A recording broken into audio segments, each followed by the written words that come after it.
आपण बघताय एबीपी माझा आणि आता आपली चर्चा सुरू होती ती म्हणजे आता अमित शहांची प्रेस कॉन्फरन्स झाली अगदी काही वेळापूर्वी आणि त्यांनी असं सांगितलं की आपण गोव्यामध्ये आणि मणिपूरमध्ये देखील सत्ता स्थापन करू. केशव उपाध्यांचं आपण मत घेतलेलं होतं, त्यांचं अनालिसिस घेतलेलं होतं. आपण अभय देशपांडे सरांकडे जाऊ. देशपांडे सर, मला वाटतं की आत्ताचे जे आकडे बघितले जवळपास फक्त आता एका जागेचा कल यायचा शिल्लक आहे. तर साधारणतः काँग्रेसच्या 16 जागा आपण गृहीत धरल्या आता. तर त्याच्यात वाढ एक भाजपाची होईल असं आपण मगाशीच ठाकूरनी सांगितलं आपल्याला. तर 16 जागा झाल्यानंतर एक राज्यपाल काय, मला वाटतं की त्यांचा कॉल महत्त्वाचा असेल की राज्यपाल सर्वात मोठ्या पक्षाला सरकार बनवण्यासाठी पाचारण करणार का. कारण जनरली सर्वसाधारण पद्धतीत प्री पोल अलायन्स असेल तर भाग वेगळा असतो, अदरवाईज पोस्ट पोल अलायन्सच्या जर असेल तर त्याच्यापेक्षा सिंगल लार्जेस्ट पार्टी हा महत्त्वाचा क्रायटेरिया असतो. तुमचा मुद्दा अगदी बरोबर आहे, पण जर तातडीने असा निर्णय घेतला इलेक्शन नंतर, त्याचं आपल्याकडे उदाहरण आहे. महाराष्ट्रामध्ये 1995 साली ज्यावेळी हे झालं होतं त्यावेळी सुद्धा आपण जाऊन राज्यपालांचं निवेदन दिलं होतं, त्यावेळी असं कुठलंही निवेदन अगोदर दिलेलं नव्हतं. त्यामुळे कॉमन मॅनिफेस्टो म्हणजे त्याचा मी तुम्हाला मुंबई केस पासून सांगतो. अगदी बरोबर. हो, कॉमन मॅनिफेस्टो ज्यावेळेस असतो प्री पोल अलायन्सचा, त्यावेळेस ते एक युनिट म्हणून कन्सिडर केलं जातं ज्याच्यावर सुप्रीम कोर्टाने शिक्कामोर्तब केलेलं आहे. त्यामुळे ज्यावेळेस गव्हर्नर, आता हा गव्हर्नर ठरवू शकतात की कोण मेजॉरिटी प्रूव्ह करतं. तर मला वाटतं की गव्हर्नर जर असा कॉल घेतला की आपण सिंगल लार्जेस्ट पार्टीला आपण बोलूया, त्यांच्याशी किमान त्यांना गव्हर्नमेंट फॉर्म करण्यासाठी नाही तर किमान चर्चेला बोलवतात किंवा तुमच्याकडे नंबर आहे का, तो जर नंबर नसेल तर ते सेकंड लार्जेस्ट पार्टी आहे त्यांना कॉल करतात. आणि ती सेकंड लार्जेस्ट पार्टीने जर या त्यांना अन्य पाठिंबा देणाऱ्या पक्षांचे सपोर्ट लेटर जर त्यांना सबमिट केले तर गव्हर्नमेंट कॅन कॉल देम. तर अशा परिस्थितीमध्ये सरकार, राज्यपालांचा निर्णय अतिशय महत्त्वाचा असतो. दुसरी महत्त्वाची गोष्ट ठरते अशा राज्यांच्या बाबतीत तो केंद्र सरकार.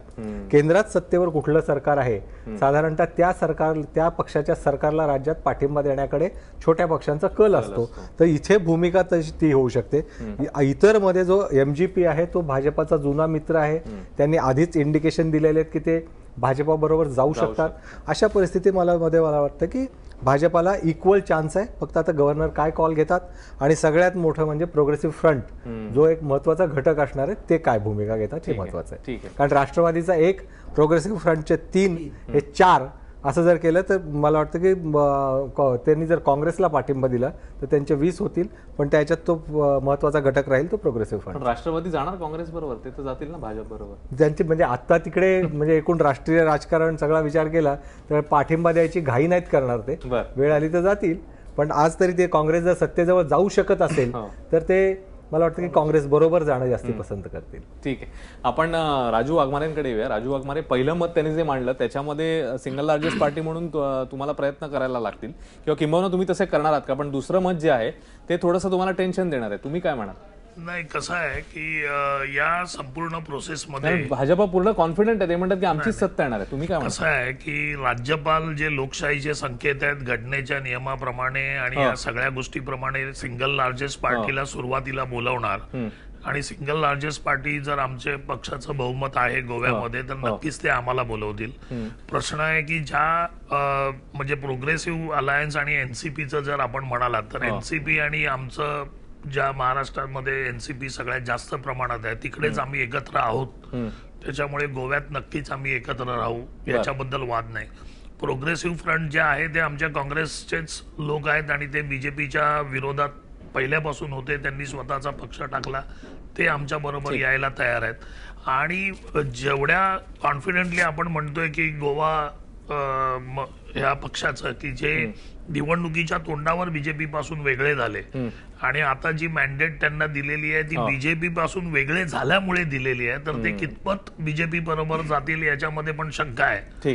कारण त्यांच्या तिघांमध्ये पण एक जो आहे त्याचं नाव मी तुम्हाला सांगतो, त्यांचं मत होतं की आपण ज्या भूमिकेवर BJP पासून बाजूला गेलो त्याच्यामुळे आपण परत BJP कडे जाणं ते मतदारांबरोबर. पण ह्याची कसं असतं शेवटी पोस्ट पोलचं मतदान झाल्यानंतर अखिलेशला बबुआना बुवा चालतात.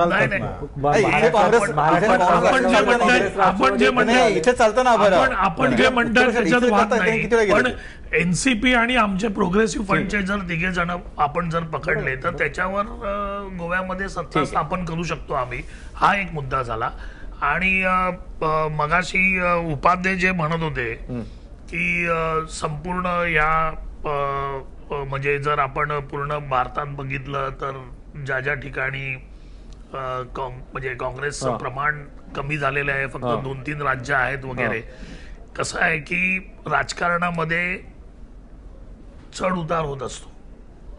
आता जी भाजप गेली कित्येक वर्ष अस्तित्वात नव्हती, ज्यांचे फक्त 2 खासदार होते, आज कितीतरी वर्षांनी ती भाजप आज सत्तेवर आलेली आहे. त्याच्यामुळे हे चढ उतार जे आहेत हे होत असतात. ठीक आहे या गोष्टींकडे त्या नजरेने आपण बघायला पाहिजे राजकारणाच्या नजरेने. ठीक आहे. नाही, आपल्याला ब्रेक घ्यावा लागेल. इकडे मी ब्रेक नंतर उपाध्ये सरांचं बोलणं घेणार आहे आणि एक अगदी आपण कमेंट घेऊ, आपला विषय भरकटेल. आपण थोडासा ब्रेक घेऊया. इकडे एक छोटासा ब्रेक आपण घेणार आहोत, नंतर आपल्याला दीक्षित सरांकडे पण जायचंय. अगदी एक छोटासा ब्रेक, लगेच परत येणार आहोत. पाहता एबीपी.